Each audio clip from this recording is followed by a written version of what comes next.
हम एक छोटी सी फॉक्स को देख रहे थे जो कि एक चट्टान के किनारे पर लटकी हुई थी और वहां से गिरने वाली थी। जिसके बाद हमें एक छोटा बच्चा दिखाया जा रहा था जो कि फॉक्स को इस मुसीबत में देखकर उसकी हेल्प करने के लिए आगे बढ़ता है और उसे बचा भी लेता है। लेकिन उसे बचाते बचाते एक्सीडेंटली वो बच्चा खुद पहाड़ी से लटक गया था। यहाँ फॉक्स भी उसे बचाने की कोशिश कर रही थी लेकिन वो इस काम में कामयाब ना हो पाई थी और उसके हाथों ने सिर्फ बच्चे के हाथों को जख्मी ही किया था। जिसके बाद हम देखते हैं कि अब वो बच्चा पहाड़ी से नीचे गिर चुका था और वो फॉक्स उस बच्चे की हेल्प करने के लिए फौरन पहाड़ी के नीचे जाती है। लेकिन जब वो कोई रिस्पॉन्स नहीं करता तो अब फॉक्स दुखी हो चुकी थी और उसका आंसू अब बच्चे के जख्मी हाथ पर गिरता है और यहीं से मूवी का सीन कट होकर हमें 500 साल बाद का सीन दिखाया जाता है जहाँ हम बहुत से फॉक्स की सोल्स को इंसानी शक्लों में देख रहे थे। यानी ऐसा कह सकते हैं कि ह्यूमन की बॉडी के अंदर फॉक्स की सोल्स थी। वो सारी यंग फॉक्स की सोल्स एक खास जगह पर इकट्ठे होती हैं जिसका मकसद उनको इमोर्टैलिटी देना था। यानी वो अपने आप को ऐसा बनाना चाहते थे कि कभी भी मौत उन तक ना आए, यानी वो कभी ना मरे। और अब यहाँ पर हम एक और फॉक्स सोल को देख रहे थे जिसके पास टिकट नहीं थी, इसीलिए वो टेम्पल के अंदर नहीं जा सकता था। उसके अंदर न जाने की वजह से जहाँ वो भी उदास था वहीं उसके दोस्त भी उसका मजाक उड़ा रहे थे क्योंकि उनको लगता था कि वो कोई भी काम नहीं कर सकता। और अब यहाँ पर एंट्री होती है 9 टेल फॉक्स की जो कि कुछ ही देर में एक ओल्ड मैन में ट्रांसफॉर्म हो चुका था और वही उन फॉक्स सोल्स के ट्राइब का चीफ था। चीफ इन सारी फॉक्स को बता रहे थे कि फॉक्स सोल्स को पावरफुल होने के लिए और इमोर्टल होने के लिए एक खास ऑब्जेक्ट की जरूरत होती है जिसे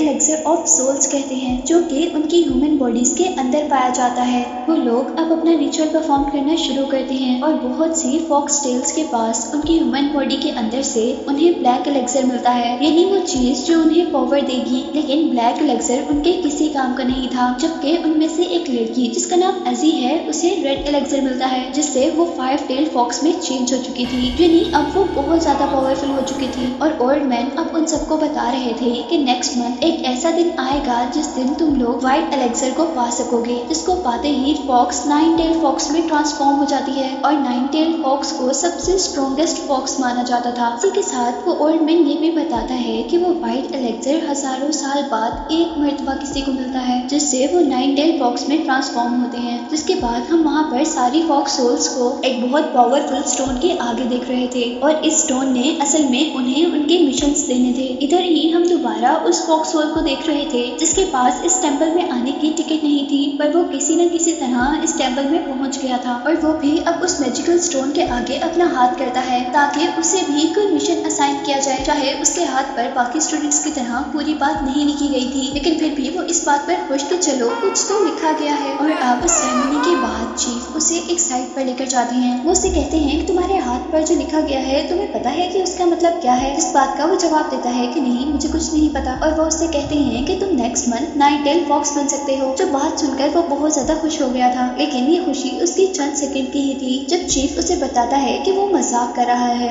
जबकि उसके हाथ पर जो लिखा गया था उसका ये मकसद बिल्कुल भी नहीं था। चीफ उसे बताते हैं कि उसे कभी भी कोई एलेक्सर नहीं मिल सकता, जिसका मतलब है वो कभी भी इमोर्टल नहीं हो सकता और ना ही उसके पास किसी किस्म की पावर्स आ सकती हैं। और साथ ही चीफ उसे ये भी कहते हैं कि अगर तुम अपनी असल शक्ल में वापस नहीं आना चाहते तो तुम्हें अपना बहुत ख्याल रखना होगा। और अब उसे इस काम के लिए चीफ एक नाइफ भी देते हैं जिसको लेने के बाद अब 13 यानी ये फॉक्स सोल अपना एलेक्सर ढूंढने चला जाता है और जाते जाते वो चीफ से उनका खास स्टोन भी चुरा कर ले गया था। और उसके जाने के बाद अब चीफ उसके लिए बहुत ज्यादा परेशान थे क्योंकि उन्होंने 13 जैसे बहुत से स्टूडेंट्स को अपना एलेक्सर ढूंढते हुए मरते देखा था और वो अपने एक आदमी को 13 का ख्याल रखने के लिए उसका पीछा करने को कहते हैं क्योंकि वो इतना ज्यादा पावरफुल नहीं था कि वो अपना एलेक्सर खुद ढूंढ सके।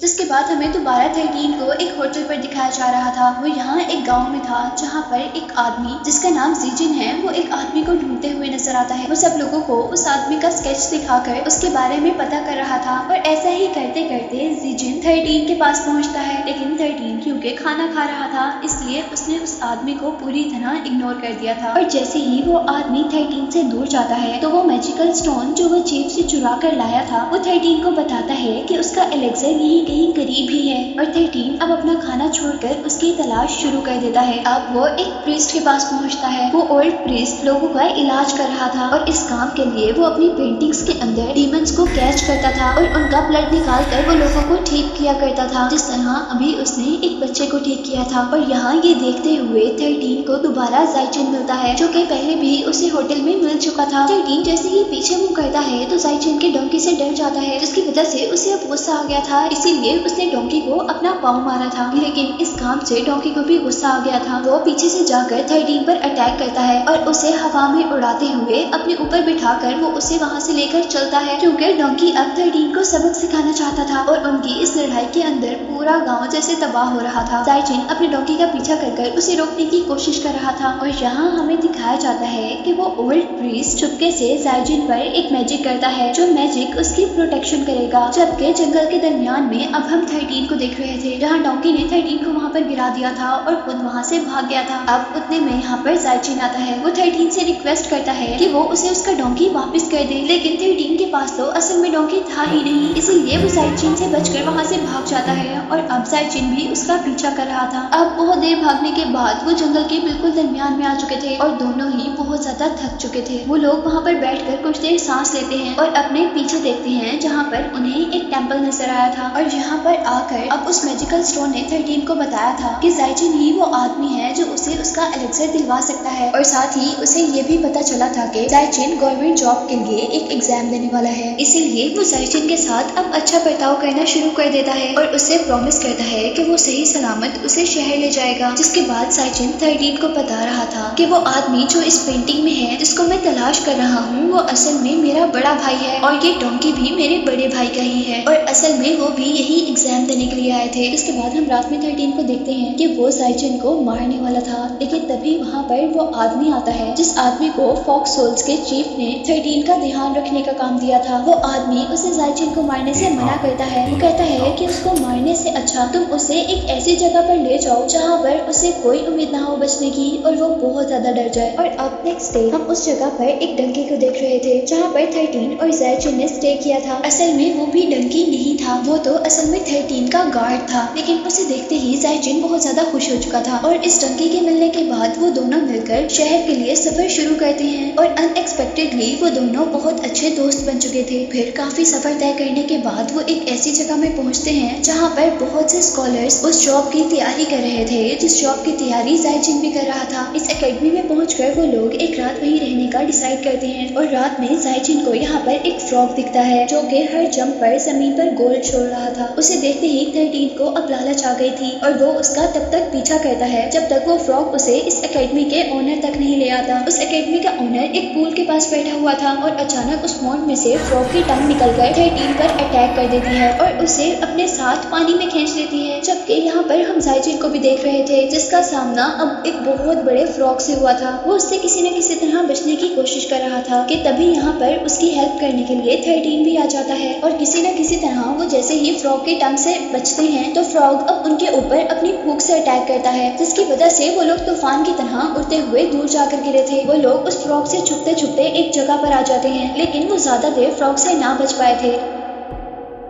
और अब 13 के ऊपर फ्रॉग अटैक करते हुए उसे अपने अंदर इनगल्फ कर लेता है और जाइचिन ये देखकर वहाँ से भाग गया था। और अब हम पर रिवील हुआ था कि असल में ये फ्रॉग कोई डीमन नहीं है, बल्कि 13 अपने गार्डियन के साथ मिलकर जाइचिन को डराने की कोशिश कर रहा था। और अब यहाँ पर दोबारा जाइचिन अपने फ्रेंड की हेल्प करने के लिए अपने हाथ में आग लेकर आया था, जिसकी वजह से वो दोनों दोबारा फ्रॉग में ट्रांसफॉर्म हो गए थे। वो यहाँ पर अपने फ्रेंड को बचाने के लिए आ गया था और जैसे ही वो फ्रॉग अपनी टंग को बाहर निकालता है जाइचिन को भी अपने अंदर खींचने के लिए, तो वो फ्रॉग की टंग को ही आग लगा देता है, जिसकी वजह से उसका पूरा मुंह जल गया था और उसके रिजल्ट में उसने 13 को अपने मुंह से बाहर फेंक दिया था। जिसके बाद अब हम उन लोगों को बोट पर सफर करता हुआ देख रहे थे और यहाँ गार्डियन 13 से कहता है कि हमें कॉन्ग शहर जाना चाहिए, जहाँ पर एक ऐसी लड़की है जो तुम्हें तुम्हारे एलेक्सर का कलर बता सकती है। और यही हम देखते हैं कि जहाँ पर वो बैठकर दोनों बातें कर रहे थे वहाँ पर जाइचिन भी एकदम से आ गया था, जिसे देखते ही वो गार्डियन पानी में जंप कर देता है और एक डंकी मिट्टी में ट्रांसफॉर्म होते हुए दोबारा उनकी बोट में चढ़ जाता है। जिसके बाद 13 अब जाइचिन को अपनी असलियत बताता है। वो उसे बताता है कि वो कोई इंसान नहीं है बल्कि वो एक फॉक्स सोल है। और ये बात सुनकर जाइचिन अब बहुत ज्यादा डर चुका था, लेकिन यहाँ पर 13 उससे प्रॉमिस करता है कि वो उसे नहीं खाएगा। जिसके बाद जाइचिन भी खुशी खुशी उस पर ट्रस्ट कर बाहर निकलता है और उसके सारे जख्मों पर मेडिसिन लगाता है। और अब हम उन लोगों को बातें करते हुए देख रहे थे, जहाँ पर जाइचिन 13 को बता रहा था कि वो हमेशा से डाउरिन नाम के एक शख्स को मिलना चाहता है जो कि उसका रोल मॉडल है। और इन बातों के दरमियान हम आखिरकार उन दोनों को उनके डेस्टिनेशन यानी कॉन्ग सिटी में देख रहे थे। और यहाँ वो लोग एक ऐसी जगह पर जाते हैं जहाँ पर बहुत ही प्यारी प्यारी लड़की उनका वेलकम करती हैं। और यहाँ इस जगह के अंदर 13 को अपना गार्डियन एक औरत की शक्ल में नजर आया था। और वो लोग जाइचिन को यहाँ पर इसलिए लेकर आए थे क्योंकि जाइचिन से 13 को अपना एलेक्सर मिलना था, यानी वो चीज मिलनी थी जिससे वो बहुत पावरफुल फॉक्स बन सकता था। और जैसा मैंने पहले बताया था कि एलेक्सर्स के कुछ कलर्स होते हैं जिनके अकॉर्डिंग ही उन्हें पावर दी जाती है। तो ये लड़की असल में जाइचिन को देखकर 13 को उसके एलेक्सर का कलर ही बताने वाली थी। यहाँ दो लोग आकर जाइचिन को ये कहकर यहाँ से ले जाते हैं कोई आपका इंतजार कर रहा है। और अब जाइचिन पहुँचता है उसी लड़की के पास जिसका मैं पहले जिक्र कर रही थी। उसका नाम यांगलिन था और वो बहुत ही खूबसूरत थी। वो जाइचिन को अपनी तरफ अट्रैक्ट करने की कोशिश करती है, लेकिन जाइचिन उसके करीब जाना नहीं चाहता था क्योंकि इस तरह करने से वो जाइचिन के करीब जाकर एलेक्सर का कलर मालूम करना चाहती थी। लेकिन जैसे ही वो उसके पास जाती है तो कोई मैजिकल पावर उसे वहाँ से बहुत दूर धकेल देती है। और ये असल में वही पावर थी जो कि प्रीस्ट के मैजिक से जाइचिन के ऊपर आई थी। यहाँ जाइचिन को फील होता है कि वो यांगलिन से प्यार करने लगा है, इसीलिए वो उसे शादी के लिए प्रपोज कर देता है। लेकिन यांगलिन उसकी बातों में बिल्कुल भी इंटरेस्टेड नहीं थी, बल्कि वो उसकी बॉडी को ऐसे देख रही थी जैसे वो उसकी बॉडी को स्कैन कर रही हो। पर क्योंकि जाइचिन के ऊपर प्रीस्ट ने एक मैजिक किया हुआ था, इसीलिए वो उसकी बॉडी से कुछ भी नहीं देख पाई थी। और जब यहाँ पर जाइचिन सो जाता है तो वो 13 के पास जाती है और उसे बताती है कि उसे जाइचिन की बॉडी पर कुछ भी नजर नहीं आया, इसीलिए वो उन्हें उनके एलेक्सर का कलर नहीं बता सकती। और नेक्स्ट सीन में अब हम यांगलिन को तड़पता हुआ देख रहे थे और इस बारे में हमें पता चला था कि असल में यांगलिन की सोल एक फ्लावर के अंदर है और ये फ्लावर उसके गार्डियन के पास है और वो उसकी सोल को अपने अकॉर्डिंग कैप्चर करता है। इसके बाद सीन कट होता है और हमें दिखाया जाता है कि जाइचिन वहाँ पर पहुँच गया था जहाँ पर उसे एग्जाम देना था। वो यहाँ पर भी सब लोगों से अपने भाई के बारे में पूछ रहा था, लेकिन कोई भी उसको नहीं पहचान पाता। वो खुद को एग्जाम के लिए रेडी करता है और अब बाकी कैंडिडेट्स के साथ साथ उसका भी एग्जाम शुरू हो गया था। उनका पेपर बहुत लंबा था जो कि आधी रात तक चल रहा था। और यहाँ अब एक कैंडिडेट को फील होता है कि उसने यहाँ पर एक घूस देखा है। वो सबको इस बारे में बताते कि कोई भी उसकी बात पर यकीन नहीं करता और क्योंकि उसकी बातों से सब लोग डिस्ट्रैक्ट हो रहे थे, इसलिए उस आदमी को तो बाहर निकाल दिया जाता है। इसके बाद हमें यहाँ पर यांगलिन को दिखाया जाता है, यानी वही लड़की जो 13 को उसके एलेक्सर का कलर बताने वाली थी। वो एक ही झटके में 13 की बॉडी से उसकी सोल को अलहदा करती है। वो 13 को बता रही थी कि उस स्टूडेंट के कहने के अकॉर्डिंग यहाँ पर असल में एक घोस्ट था और उस घोस्ट ने यहाँ पर बहुत से स्टूडेंट्स की सोल्स को कैप्चर कर लिया है और उन स्टूडेंट्स के अंदर जाइचिन भी है। यांगलिन 13 से कह रही थी कि ये सबसे बेस्ट टाइम है जिस टाइम में तुम्हें एलेक्सर मिल सकता है। वो कहती है कि क्योंकि जाइचिन की बॉडी में उसकी सोल भी नहीं है, इसलिए तुम आसानी से जाइचिन को मारकर उसकी बॉडी से अपना एलेक्सर निकाल सकते हो। और अब यहाँ पर हमें जाइचिन को दिखाया जा रहा था जिसको घोस्ट की शक्ल में उसका भाई मिला था। लेकिन इससे पहले कि वो अपने भाई से कुछ कह पाता, उसका भाई एक इवल घोस्ट में चेंज हो जाता है। और यहाँ पर अब जाइचिन की हेल्प करने के लिए उसका फ्रेंड 13 आया था। हालांकि 13 जाइचिन को अपने एलेक्सर के लिए मार भी सकता था, लेकिन क्योंकि 13 दिल का बिल्कुल भी बुरा नहीं था और वो अपनी दोस्ती को भी बचाना चाहता था, इसीलिए वो अब जाइचिन की हेल्प कर रहा था उसे मारने के बजाय। लेकिन 13 की इस हेल्प से जाइचिन का कोई फायदा नहीं होता और वो दोनों ही एक अजीबोगरीब ट्रैप में फंस जाते हैं। और इस ट्रैप के अंदर अब जाइचिन को कहीं दूर लेकर जाया जा रहा था, जबकि जाइचिन के भाई के बारे में हमें पता चला था कि ये एग्जाम जो कि जाइचिन भी देने आया था और हमें मूवी में पहले भी बताया जा रहा था कि जाइचिन का भाई भी इसी एग्जाम की तैयारी कर रहा था और इसी एग्जाम को देते हुए वो इसी एग्जामिनेशन रूम में ही मर गया था। इसी वजह से वो यहाँ पर एक इवल घोस्ट में चेंज हो गया था। यहाँ पर 13 पर एक और इवल स्पिरिट अटैक कर देती है, जबकि जाइचिन की सोल जाइचिन का अपना भाई एब्जॉर्ब करने लगा था। लेकिन यहाँ अचानक एक मैजिक होता है और जाइचिन के भाई को अपना पास्ट याद आ जाता है और उसी पास्ट को देखने की वजह से उसने अपने भाई को भी पहचान लिया था और वो अब उसे छोड़ चुका था। जिसके बाद अब हम देखते हैं कि 13 और जाइचिन की सोल्स उनकी बॉडी में वापस आ चुकी थी। और यहाँ पर जाइचिन 13 से कहता है कि अब तुमने मुझसे झूठ नहीं बोलना। वो पूछता है कि बताओ क्या तुम मेरे पीछे एलेक्सर एलेक्सर के लिए आए हो। और इसी के साथ जायजिन कहता है कि अगर तुम इसलिए आए हो तो ठीक है, मैं तुम्हें अपनी जान कुर्बान कर कर एलेक्सर देने के लिए तैयार हूँ। लेकिन अब 13 को ये नहीं चाहिए था, बल्कि 13 यंगलिन को फ्री करना चाहता था। और यहाँ हम पर यंगलिन की असल सच्चाई रिवील होती है और हमें पता चला था कि वो एक लड़की बहुत ही खूबसूरत घोस्ट है और घोस्ट बनने से पहले वो लड़की एक ऑर्फिन थी, यानी उसका इस दुनिया में कोई भी नहीं था। इसीलिए लोगों ने उसका बहुत गलत इस्तेमाल किया, जिसके नतीजे में उसने अपनी जिंदगी से तंग आकर अपने आप को ही खत्म कर लिया था। और मरने के बाद वो एक ऐसे घोस्ट में चेंज हो गई थी जो घोस्ट इंसानों का दिल खाया करते थे और अपनी ब्यूटी को प्रिजर्व करने के लिए, यानी बरकरार रखने के लिए वो लोगों का ब्लड पिया करते थे। और अब यंगलिन की सच्चाई जानने के बाद जायजिन 13 की हेल्प करने को मान जाता है, यानी अब वो यंगलिन को इन सब चीजों से फ्री करना चाहता था। इसीलिए वो यंगलिन के पास जाता है और उसे प्रपोज करता है। लेकिन यंगलिन यहाँ उसे अपनी वही सच्चाई बताती है जो सच्चाई उसके बारे में 13 ने जायजिन को बताई थी। लेकिन जायजिन अभी भी उससे शादी करना चाहता था और आखिरकार यंगलिन भी जायजिन के साथ जाने पर तैयार हो जाती है और वो लोग भागकर एक ब्रिज तक आते हैं जहाँ पर 13 ऑलरेडी उनका इंतजार कर रहा था। लेकिन यंगलिन को यहाँ पर एक गलतफहमी हो गई थी और वो ये थी कि 13 अभी भी जायजिन को मारना चाहता है, लेकिन ऐसा तो कुछ भी नहीं था। और अब वो जायजिन को बचाने के लिए 13 पर अटैक कर देती है और यहाँ जायजिन यंगलिन को 13 से बचाने की कोशिश करता है, जिसके साथ यहाँ पर एक और फॉक्स डीमन की एंट्री होती है जिसने अपने साथी 13 को बचाने के लिए यंगलिन पर अटैक कर दिया था।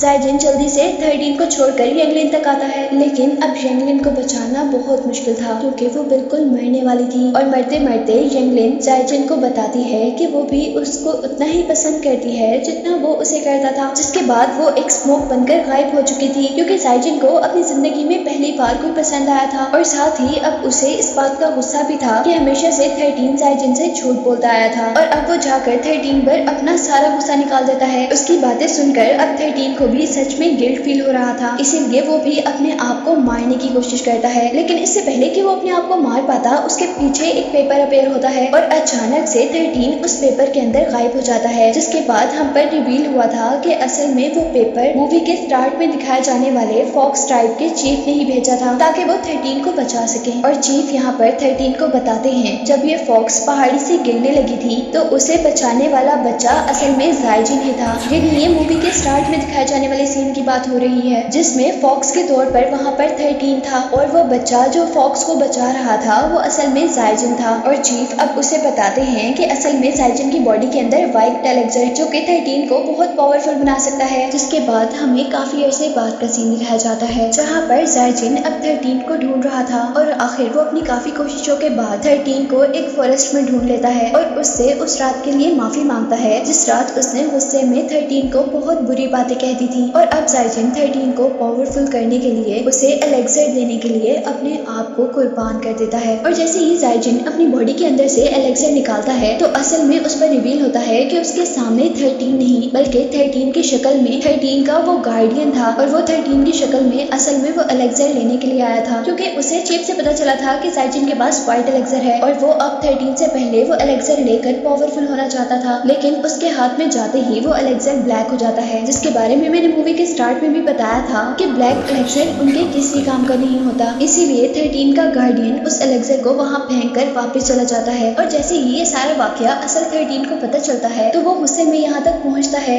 अपने फ्रेंड की जान का बदला लेने के लिए। और यहाँ आते ही वो अपने गार्डियन से लड़ने लग गया था, लेकिन क्योंकि 13 का गार्डियन एक 6 टेल फॉक्स था इसलिए वो 13 से ज्यादा पावरफुल था और उसने बहुत आसानी से 13 को मार गिराया था। अब मरते हुए 13 अपने फ्रेंड जायजिन के बारे में ही सोच रहा था और सोचते सोचते उसका हाथ उस एलेक्सर तक लगता है जो कि जायजिन की बॉडी से निकला था। और हैरत अंगेज तौर पर वो एलेक्सर अब व्हाइट एलेक्सर में चेंज हो जाता है जिसकी वजह से शॉबाई ना सिर्फ जिंदा हुआ था बल्कि एक पावरफुल 9 टेल फॉक्स में चेंज भी हो गया था। और अब वो इस वक्त का सबसे पावरफुल फॉक्स बन चुका था। और अब जैसे ही वो अपने गार्डियन को जान से मारने वाला था तभी उसे जायजिन का ख्याल आता है जो कि चाहता था कि 13 एक अच्छा फॉक्स बने और वो अब गार्डियन को जिंदा छोड़ देता है। जिसके जिसके बाद यहीं से सीन कट होता है और हमें दोबारा जाइजन को दिखाया जा रहा था। यहाँ थोड़ी कंफ्यूजन ये है कि जाइजन तो पहले मर चुका था और वो वाकई में ही मर गया था, लेकिन उसके जिंदा होने के पीछे रीजन ये थी कि 13 ने अपनी सारी इमोर्टैलिटी जाइजन को जिंदा करने में लगा दी थी और अपने आप को एक छोटे से फॉक्स में चेंज कर दिया था, जिसके बाद से जाइजन और 13 की शक्ल में वो छोटा सा फॉक्स दोनों अब हमेशा मिलकर खुशी खुशी रह रहे थे। जबकि दूसरी तरफ अब हमें 13 के गार्डियन को दिखाया जा रहा था, जो कि एक पेपर में कैद हो गया था और हम पर रिवील हुआ था कि असल में एग्जामिनेशन हॉल में जो बहुत से स्टूडेंट्स की मौत हुई थी